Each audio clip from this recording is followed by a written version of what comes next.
له. حسنا بخير كتاب أنزل وأكرمنا بخير نبي أرسل وجعلنا بالإسلام خير أمة يخرجت للناس نأمرون بالمعروف وننهى عن المنكر ونؤمن بالله. وأشهد أن أسوتنا وإمامنا وقائدنا ومعلمنا وحبيبنا محمدا عبد الله ورسوله أرسله بالهدى ودين الحق ليظهره على الدين كله ولو كره المشركون ولو كره الكافرون. اللهم صل على محمد وعلى آل محمد كما صليت على إبراهيم وعلى آل إبراهيم وبارك على محمد وعلى آل محمد كما باركت على إبراهيم وعلى آل إبراهيم في العالمين إنك حميد مجيد. أما بعد فإن خير الحديث كلام الله وخير الهدي هدي محمد صلى الله عليه وسلم وخير الأمور عوازمها وشر الأمور محدثاتها وكل محدثة بدعة وكل بدعة ضلالة وكل ضلالة في النار. أيها الناس أوصيكم وإياي أولا بتقوى الله. أعوذ بالله من الشيطان الرجيم. بسم الله الرحمن الرحيم. لن تنالوا البر حتى تنفقوا مما تحبون وما تنفقوا من شيء فإن الله به عليم. صدق الله العلي العظيم وصدق وبلغ رسوله النبي الكريم ونحن ولا ذلك من الشاهدين الشاكرين. എത്രയും സ്നേഹം നിറഞ്ഞ സത്യവിശ്വാസികളെ, സഹോദരന്മാരെ, സഹോദരിമാരെ, ജീവിതത്തിന്റെ എല്ലാ മേഖലയിലും അള്ളാഹുവെ സൂക്ഷിച്ചുകൊണ്ട് തഖ്വയിൽ അധിഷ്ഠിതമായ ജീവിതം മുന്നോട്ട് നയിക്കണമെന്ന് ഓർമ്മപ്പെടുത്തുകയാണ്, വസിയ്യത്ത് ചെയ്യുകയാണ്. നമ്മിൽ നിന്ന് ഒരുപാട് വീഴ്ചകൾ സംഭവിച്ചു പോയിട്ടുണ്ടാകും. അല്ലാഹു സുബ്ഹാനഹു വ തആല ആ വീഴ്ചകൾ പുറത്ത് നാളെ അല്ലാഹുവിന്റെ ജന്നാത്തുൽ ഫിർദൗസിൽ നമ്മളെ ഒരുമിച്ച് കൂട്ടി അനുഗ്രഹിക്കുമാറാവട്ടെ.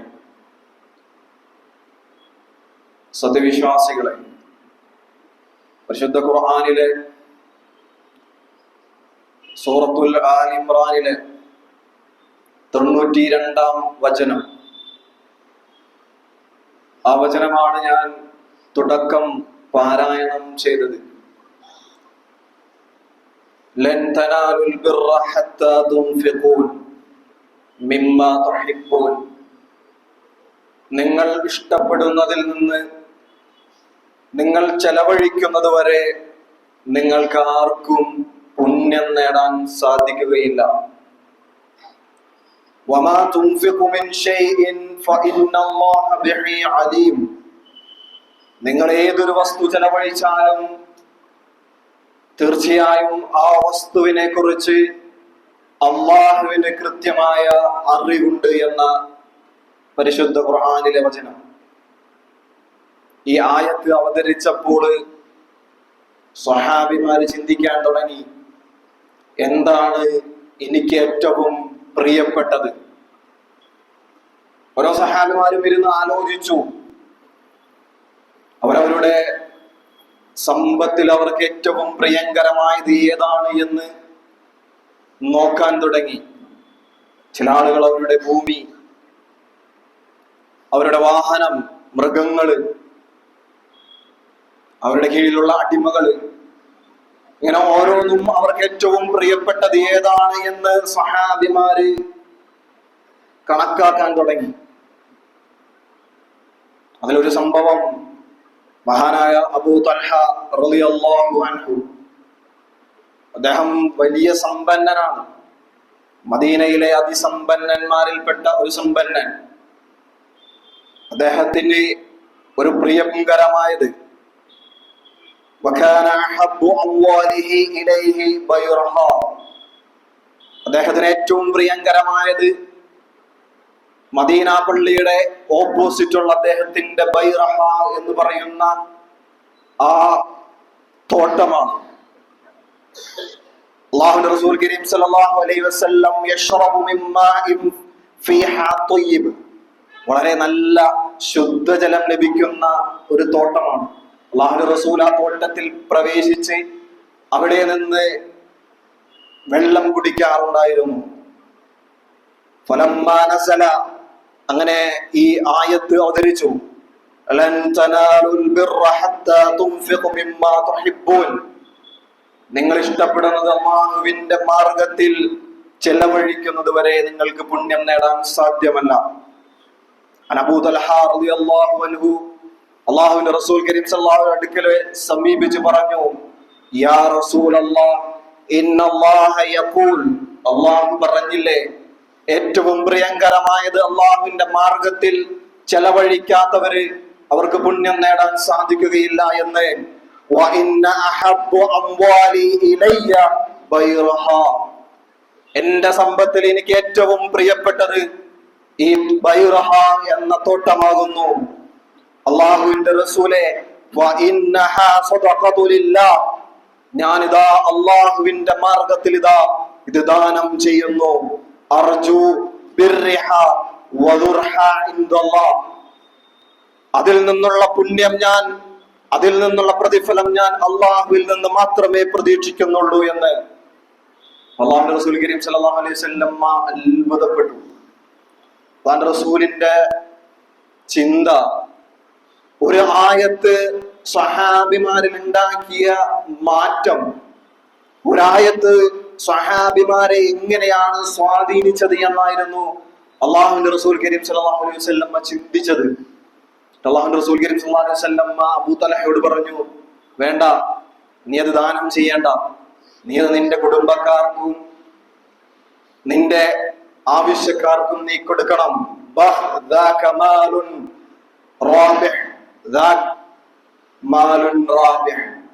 ഏ അബൂ തൽഹ, നീ ലാഭകരമായിട്ടുള്ള കച്ചവടം ചെയ്തു കഴിഞ്ഞിരിക്കുന്നു എന്ന് അല്ലാഹുവിന്റെ റസൂൽ കരീം സല്ലല്ലാഹു അലൈഹി വസല്ലം അബൂ തൽഹയോട് പറയുന്നുണ്ട്. ഇസ്ലാമിക ദാനധർമ്മങ്ങളുടെ കൂട്ടത്തിൽ ഏറ്റവും പ്രാധാന്യം നൽകുന്ന ഒന്നാണ് സദഖത്തുൽ ജാരിയ, അഥവാ ശാശ്വതമായ ദാനധർമ്മം എന്ന് പറയുന്നത്. അല്ലാഹുവിന്റെ റസൂൽ കരീം സല്ലല്ലാഹു അലൈഹി വസല്ലം അത് പറയുന്നത്, ഇദാ മാത ഇബ്നു ആദമ ഇൻഖതഅ അമലുഹു ഇല്ലാ മിൻ സലാസ്, ഒരാൾ മരിക്കുന്നതോടുകൂടി, ഒരുവന്റെ മരണത്തോടുകൂടി അവന്റെ അമലുകൾ അവിടെ സ്റ്റോപ്പ് ആവും. പക്ഷെ 3 കാര്യങ്ങൾ അവനക്ക് ലഭിച്ചുകൊണ്ടിരിക്കും. ഒന്നാമത് സ്വദഖത്തുൻ ജാരിയ, അവൻ അല്ലാഹുവിന്റെ മാർഗത്തിൽ ചെലവഴിച്ച സമ്പാദ്യം സ്വതഹയായി ശാശ്വതമായി അവനക്ക് പ്രതിഫലം ഉദ്ദേശിച്ചുകൊണ്ട് അള്ളാഹുവിന്റെ മാർഗത്തിൽ അവൻ നൽകിയ സമ്പത്ത്, വഇൽമിൻ യൻതഫിഉ ബിഹി, പ്രയോജനപ്പെടുന്ന അറിവ്, വവലദിൻ സ്വാലിഹിൻ യദ്ഉ ലഹു, തന്റെ സ്വാലിഹായ മക്കളുടെ പ്രാർത്ഥന. ഈ 3 കാര്യങ്ങളെ ഒരാളുടെ മരണത്തോടുകൂടി ആ മനുഷ്യനെ പിന്തുടരുള്ളൂ എന്ന് അല്ലാഹുവിന്റെ റസൂൽ കരീം സല്ലല്ലാഹു അലൈഹി വസല്ലം പഠിപ്പിക്കുന്നുണ്ട്. അങ്ങനെ ഇസ്ലാമിക ദാനധർമ്മങ്ങളിൽ ഏറ്റവും പ്രധാനപ്പെട്ട ദാനധർമ്മമാണ് വഖഫ് എന്നത്. ഇസ്ലാമിന്റെ ചരിത്ര നാഗരികത പുരോഗതികളിൽ വഖഫ് നിർവഹിച്ച ദൗത്യം, വഖഫിന്റെ പങ്ക് വളരെ മഹത്തരമാണ് എന്ന് നമുക്ക് കാണാൻ സാധിക്കും.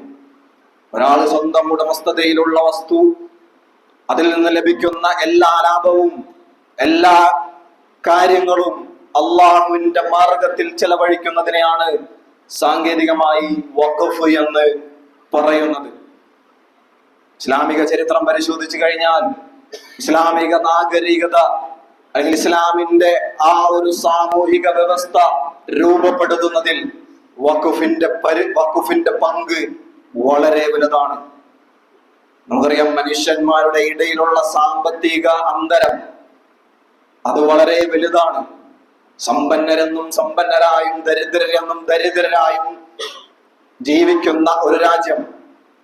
വിഭവങ്ങൾ പരിമിതമായി ഒരു കൂട്ടർക്ക് ലഭിക്കുകയും മറ്റൊരു കൂട്ടർക്ക് അത് വാങ്ങാൻ ലഭിക്കാത്ത അവസ്ഥയുണ്ടാവുകയും ചെയ്യുന്ന ഒരു കാലം.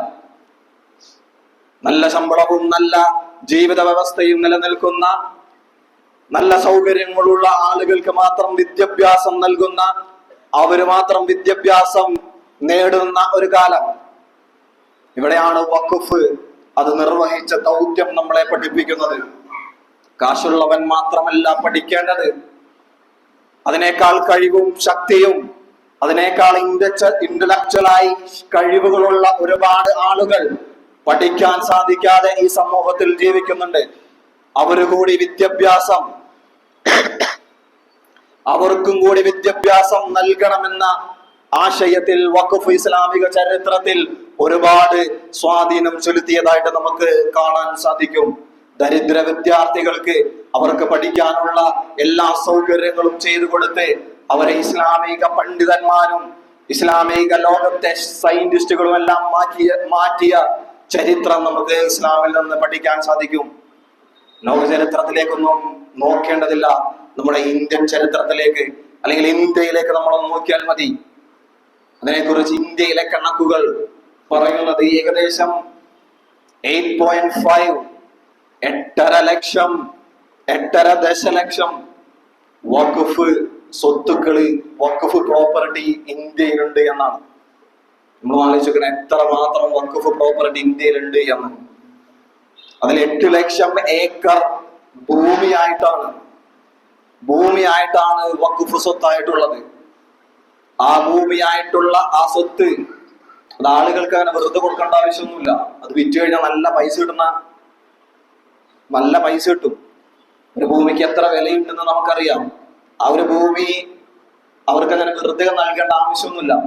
ഈ 8.5 ലക്ഷം ഏക്കർ ഭൂമി വിറ്റ് കഴിഞ്ഞാൽ ഏകദേശം 15 കോടി ലക്ഷം പൈസ ലഭിക്കുമെന്നാണ്. അത്രയും പൈസയുള്ള, അത്രയും മൂല്യമുള്ള വസ്തുക്കളാണ് അള്ളാഹുവിന്റെ മാർഗത്തില് കുറെ ആളുകൾ വഖഫ് നൽകിയിട്ടുള്ളത്. അതെന്തിനു വേണ്ടിയിട്ടാണെന്നറിയോ? അത് അള്ളാഹുവിന്റെ റസൂൽ കരീം സല്ലല്ലാഹു അലൈഹി വസല്ലം പറയുന്നുണ്ട്, അൽ ഖയ്യിസ്, ആരാണ് ബുദ്ധിമാൻ എന്നറിയോ? മൻ ദാന നഫ്സഹു വഅമല ലിമാ ബഅദൽ മൗത്ത്. അവന്റെ മരണത്തിന്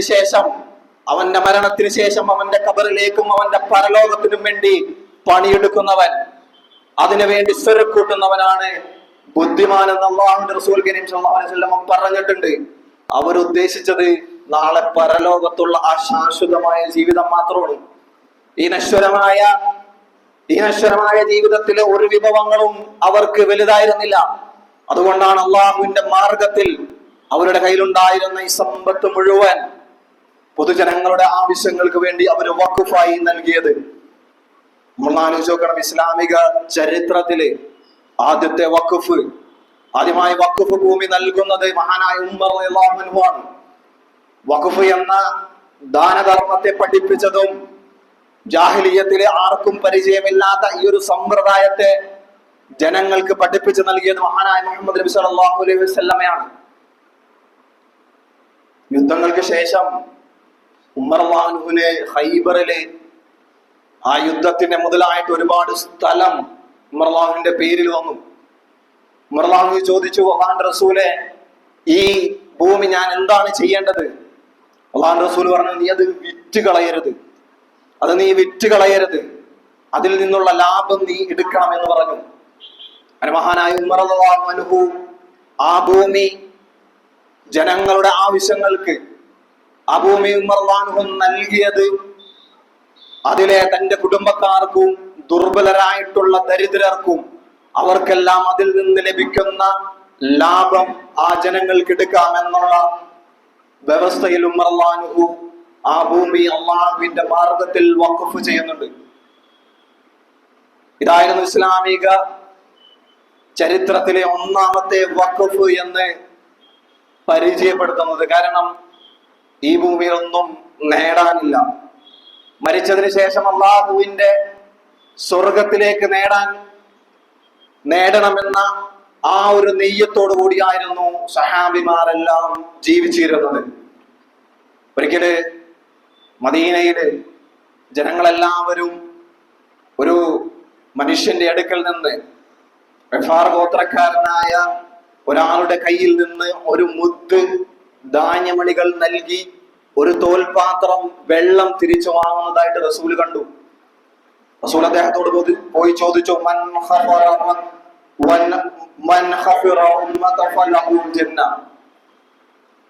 ഇത് നീ അള്ളാഹുവിന്റെ മാർഗത്തിൽ വഖഫായി ദാനമായി നൽകിയാൽ അള്ളാഹു നിനക്ക് ഇതുപോലെ ഒരു കിണറ് നാളെ അള്ളാഹു സ്വർഗത്തിൽ പണിത് തരുമെന്ന് പറഞ്ഞു.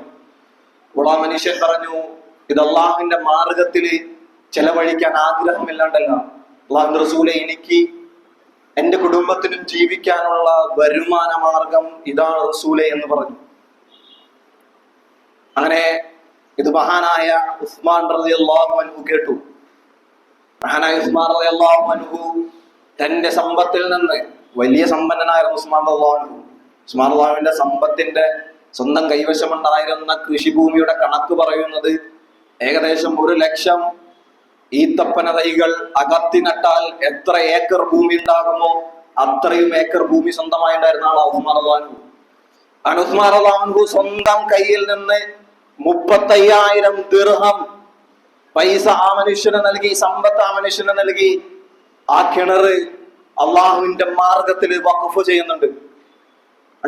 ഉസ്മാൻ റളിയല്ലാഹു അൻഹു പോയിട്ട് അള്ളാഹുവിന്റെ റസൂലിനോട് ചോദിച്ച ചോദ്യം, അദ്ദേഹത്തിന് നൽകിയ വാഗ്ദാനമില്ലേ, അള്ളാഹുവിന്റെ സ്വർഗത്തിലുള്ള ആ കിണർ അതെനിക്ക് ലഭിക്കുമോ അള്ളാഹുവിന്റെ റസൂലെ എന്നാണ് മഹാനായ ഉസ്മാൻ റളിയല്ലാഹു അൻഹു ചോദിച്ചത്. നമ്മളൊന്ന് ആലോചിച്ച് നോക്കുക, എന്തായിരുന്നു ഒരു ദിർഹം എന്ന് പറഞ്ഞാൽ ഇസ്ലാമിന്റെ കണക്കില് 2.9 ഗ്രാം വെള്ളിയുടെ പൈസയാണ്. അപ്പൊ എത്ര പൈസ ചെലവഴിച്ചിട്ടാണ് ഉസ്മാൻ റളിയല്ലാഹു അൻഹു ആ കിണർ അള്ളാഹുവിന്റെ മാർഗത്തിൽ വഖഫ് ചെയ്തത് എന്ന് നമ്മൊന്ന് ആലോചിച്ച് നോക്കാം. അതിനവരെ പ്രചോദിപ്പിച്ചത് പരിശുദ്ധ ഖുർആനും അള്ളാഹുവിന്റെ റസൂലാണ്. ആമനൂ ബില്ലാഹി വറസൂലി, അള്ളാഹുവിലും അവന്റെ റസൂലിലും വിശ്വസിച്ചിട്ടുണ്ട് എങ്കിൽ വഅൻഫിഖൂ മിമ്മാ ജഅലകും മുസ്തഖ്ലിഫീന ഫീ, അള്ളാഹുവിന്റെ മാർഗത്തിൽ അള്ളാഹു നിങ്ങൾക്ക് കൈകാര്യം ചെയ്യാൻ തന്നിട്ടുള്ള സമ്പത്തിൽ നിന്ന് നിങ്ങൾ ചെലവഴിക്കണമെന്നാണ് അള്ളാഹു സുബ്ഹാനഹു വ തആല പറഞ്ഞത്. മുസ്തഖ്ലിഫീന ഫീ, സമ്പത്തിന്റെ ഓണർഷിപ്പ് അല്ല നിങ്ങൾക്കുള്ളത്, അതിന്റെ കൈകാര്യം ചെയ്യാനുള്ള അവകാശം മാത്രമാണ്. ആ കൈകാര്യം ചെയ്യാൻ തന്നതിൽ നിന്ന് നിങ്ങൾ അള്ളാഹുവിന്റെ മാർഗത്തിൽ ചെലവഴിക്കണമെന്ന് അള്ളാഹു സുബ്ഹാനഹു വ തആല പറയുന്നു. വല്ലദീന ആമനൂ മിൻകും വഅൻഫിഖൂ ലഹും അജ്റുൻ കബീർ, അങ്ങനെ നിങ്ങൾ സമ്പത്ത് അള്ളാഹുവിന്റെ മാർഗത്തിൽ ചെലവഴിച്ചാൽ നാളെ അള്ളാഹു സുബ്ഹാനഹു വ തആല മഹത്തരമായിട്ടുള്ള പ്രതിഫലം നിങ്ങൾക്ക് നൽകുമെന്ന് അള്ളാഹു സുബ്ഹാനഹു വ തആല ഓർമ്മിപ്പിക്കുകയാണ്. ഈ വഖഫ് എന്നത് വിശ്വാസികൾ മാത്രം ചെയ്തതല്ല, ജനങ്ങൾക്ക് ഉപകാരപ്പെടുന്ന രീതിയിൽ, മനുഷ്യന്മാർക്ക് ഉപകാരപ്പെടുന്ന രീതിയിൽ സമ്പത്ത് അള്ളാഹുവിന്റെ മാർഗത്തില് നൽകിയത് വിശ്വാസ സമൂഹത്തിലെ ആളുകൾ മാത്രമല്ല. ഇസ്ലാമിക ചരിത്രത്തിൽ ഒരു യഹൂദി അള്ളാഹുവിന്റെ റസൂലുമായി ആത്മബന്ധം കാത്തു സൂക്ഷിച്ചിരുന്ന മുഹൈരിക എന്ന് പറയുന്ന ഒരു യഹൂദൻ ഇസ്ലാമിക യുദ്ധങ്ങളിൽ ഇസ്ലാമിന്റെ പക്ഷത്ത് നിന്ന് അദ്ദേഹം യുദ്ധം ചെയ്തിട്ടുണ്ട്. അള്ളാഹുവിന്റെ റസൂലിനോട് അത്രയും അടുപ്പമുള്ള മനുഷ്യനായിരുന്നു അദ്ദേഹം. അദ്ദേഹത്തിന്റെ 7 തോട്ടങ്ങൾ അള്ളാഹുവിന്റെ മാർഗത്തിൽ അദ്ദേഹം വഖഫ് ചെയ്യുന്നുണ്ട്. ഉഹദ് യുദ്ധത്തിൽ വെച്ചാണ് അദ്ദേഹം മരണപ്പെടുന്നത്.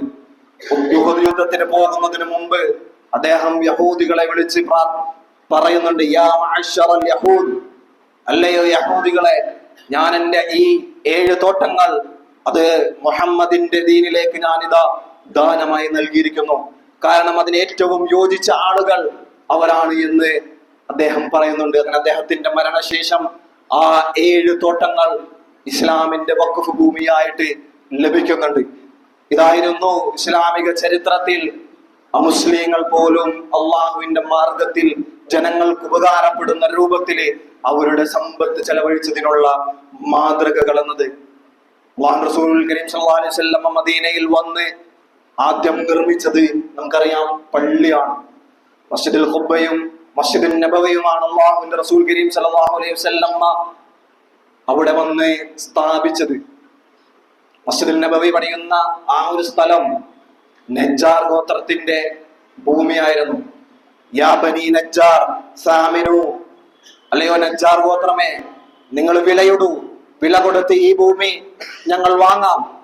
അള്ളാഹുവിന്റെ മസ്ജിദ് പണിയുന്നതിന് വേണ്ടി, പള്ളി പണിയുന്നതിന് വേണ്ടി വില നൽകി ഞങ്ങൾ ഈ ഭൂമി വാങ്ങാം എന്ന് പറഞ്ഞപ്പോൾ ആ ഗോത്രം പറഞ്ഞത് ഖാലു ലാ നത്ലുബു സമനഹു ഇല്ലാ ഇലല്ലാഹ്, അള്ളാഹുവിൽ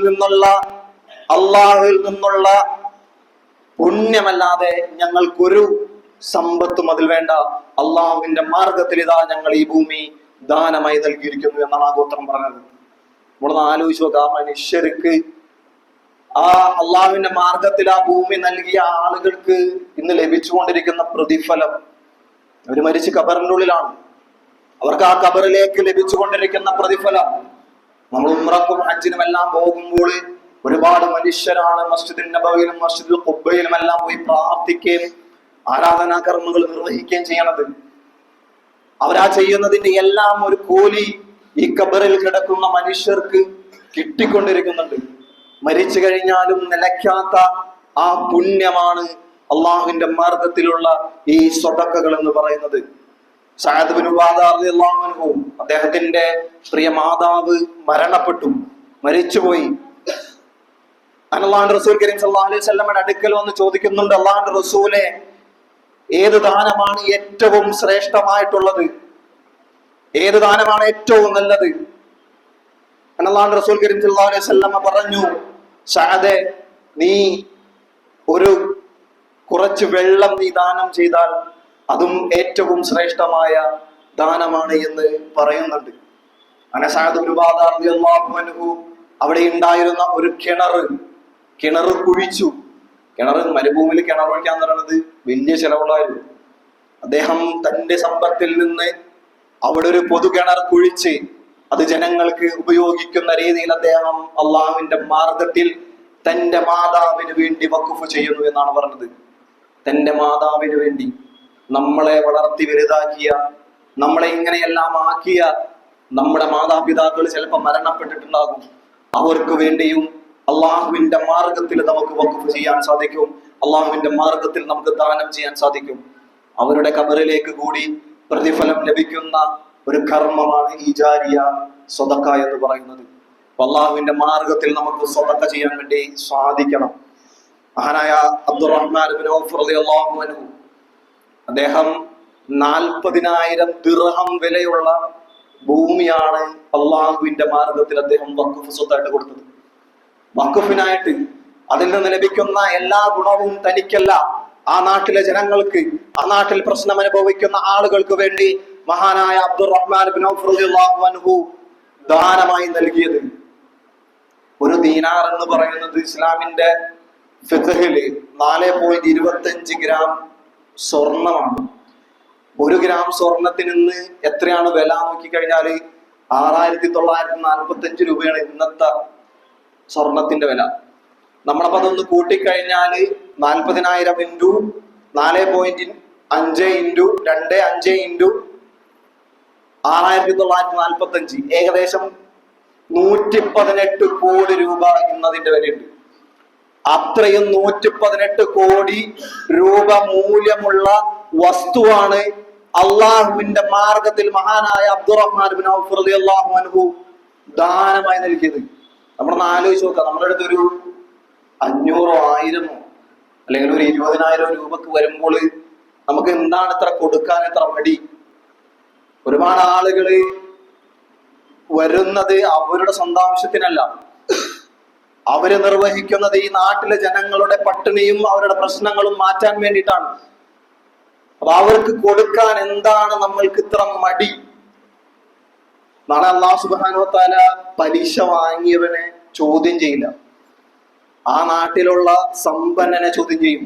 അവനെ പലിശ വാങ്ങാൻ പ്രാപ്തനാക്കിയത്, അല്ലെങ്കിൽ ആ പലിശ വാങ്ങാൻ ഇടയാക്കിയത് നിന്നെ പോലെയുള്ള സമ്പന്നന്മാരാണ് എന്ന് അള്ളാഹു ചോദ്യം ചെയ്യുന്നതാണ് അഖീദയുടെ ഉലമാക്കൾ വിശദീകരിക്കുന്നത്. നമ്മളൊന്ന് ആലോചിച്ച് നോക്കാം, അള്ളാഹുവിന്റെ മാർഗത്തിൽ നമ്മൾ സമ്പത്ത് ചെലവഴിക്കുന്നതിന്റെ ഗൗരവം എന്താണ് എന്നത്. മഹാനായ ഹാറൂൻ റഷീദ് റഹിമഹുല്ലാഹ്, അദ്ദേഹത്തിന്റെ പ്രിയപത്നി സുബൈദ, അദ്ദേഹം ആ സ്ത്രീ, ആ വനിത ഹജ്ജിന് പോകുന്ന വേളയിൽ മക്കക്കും ഹൈബറിനും ഇടയിൽ ആളുകൾ വെള്ളം കിട്ടാതെ വെള്ളത്തിന് വേണ്ടി ഇങ്ങനെ ഓടുന്നത് കണ്ടു. ആ സുബൈദ സ്വന്തം സമ്പത്തിൽ നിന്നെടുത്ത് സ്വന്തം കയ്യിലുള്ള ആ സ്ത്രീ എന്നുള്ള നിലയിൽ സ്വന്തം കയ്യിലുള്ള പൈസ ഉപയോഗിച്ചാണ് ഹൈബറിലേക്ക്, ഇന്ന് നിങ്ങൾക്ക് അവിടെ പോയി കഴിഞ്ഞാൽ കാണാൻ സാധിക്കും, ഖനാത്തു സുബൈദ എന്ന് പറയുന്ന ഒരു തടാകം, അല്ലെങ്കിൽ ഒരു വെള്ളം പോകുന്ന ഒരു പൈപ്പ് ലൈൻ, ഇന്നത്തെ പൈപ്പ് ലൈൻ പദ്ധതി പോലത്തെ വെള്ളം വരാനുള്ള ഒരു സംവിധാനം. സുബൈദ സ്വന്തം കയ്യിലുണ്ടായിരുന്ന 6000 കിലോ സ്വർണമാണ് അത് നിർമ്മിക്കുന്നതിന് വേണ്ടി അള്ളാഹുവിന്റെ മാർഗത്തിൽ ചെലവഴിച്ചത് എന്ന് നമുക്ക് കാണാൻ സാധിക്കും. ഇതുപോലെ ഒരുപാട് സംഭവങ്ങൾ അള്ളാഹുവിന്റെ മാർഗത്തിൽ വഖഫ് ചെയ്തതായിട്ട് നമുക്ക് ചരിത്രത്തിൽ കാണാൻ സാധിക്കും. മഹാനായ സലാഹുദ്ദീൻ അയ്യൂബി, അദ്ദേഹം തന്റെ നാട്ടിലെ, താൻ ഭരിക്കുന്ന തന്റെ ഭരണപ്രദേശത്തെ മുലയൂട്ടുന്ന സ്ത്രീകൾക്ക്, അവർക്ക് ആ കൊട്ടാരത്തിന്റെ അല്ലെങ്കിൽ ആ കവാടത്തിന്റെ മുമ്പില് ഒരു തടാകം പോലെ, ഒരു ചെറിയൊരു തടാകം പോലെ അദ്ദേഹം കിട്ടി. അതിൽ 2 തടാകം, അതിലൊരു തടാകത്തിലൂടെ ഒരു പൈപ്പിലൂടെ വരുന്നത് പാലും മറ്റൊരു പൈപ്പിലൂടെ വരുന്നത് കുട്ടികൾക്ക് ആവശ്യമായിട്ടുള്ള മധുരപാനീയങ്ങളും. അള്ളാഹുവിന്റെ മാർഗത്തില് അദ്ദേഹം നിർവഹിച്ച ദാനമാണത്. അള്ളാഹുവിന്റെ മാർഗത്തില് വഖഫ് ചെയ്ത സ്വത്തുക്കൾ ഒരുപാട് ആളുകൾ, നമ്മുടെ നാട്ടിൽ നിന്ന് പോയി കഴിഞ്ഞാൽ, നമ്മള് മരിച്ചു കഴിഞ്ഞാൽ കിടക്കുന്ന ഖബർ, അതാരൊക്കെയോ വഖഫ് ചെയ്തതാണ്. നമ്മളിരിക്കുന്ന പള്ളി, ഇതെല്ലാം ആരൊക്കെയോ വഖഫ് ചെയ്തതാണ്. നമ്മൾ ജീവിക്കുന്ന അല്ലെങ്കിൽ നമ്മൾ ഇടപെടുന്ന ഇസ്ലാമിക സ്ഥാപനങ്ങൾ, ആരാധനാലയങ്ങൾ, വിദ്യാഭ്യാസ സ്ഥാപനങ്ങൾ, ഇതെല്ലാം ആരൊക്കെയോ വഖഫ് ചെയ്തതാണ്, ആരൊക്കെയോ ദാനം ചെയ്തതാണ്. അവിടെ പഠിക്കുന്ന ഒരു വിദ്യാലയത്തിൽ പഠിക്കുന്ന, അല്ലെങ്കിൽ ഒരാൾ വഖഫ് ചെയ്ത ഭൂമിയിൽ ഉണ്ടായ ഒരു വിദ്യാഭ്യാസ സ്ഥാപനം അല്ലെങ്കിൽ ഒരു ഇസ്ലാമിക സ്ഥാപനം, അവിടെ ഒരാൾ ഒരു കർമ്മം ചെയ്യുമ്പോൾ, അവനൊരു ഹറഫ് പഠിക്കുമ്പോൾ, അലിഫ് എന്ന അക്ഷരം പഠിക്കുമ്പോൾ, ആ കുട്ടിക്ക് ലഭിക്കുന്ന കൂലി ആ ഭൂമി അള്ളാഹുവിന്റെ മാർഗത്തിൽ വഖഫ് ചെയ്ത മനുഷ്യനും ലഭിക്കുമെന്നാണ് ഇസ്ലാം നമ്മളെ പഠിപ്പിക്കുന്നത്. നമ്മൾ ജീവിക്കേണ്ടത് പരലോകത്തിന് വേണ്ടിയിട്ടാണ്.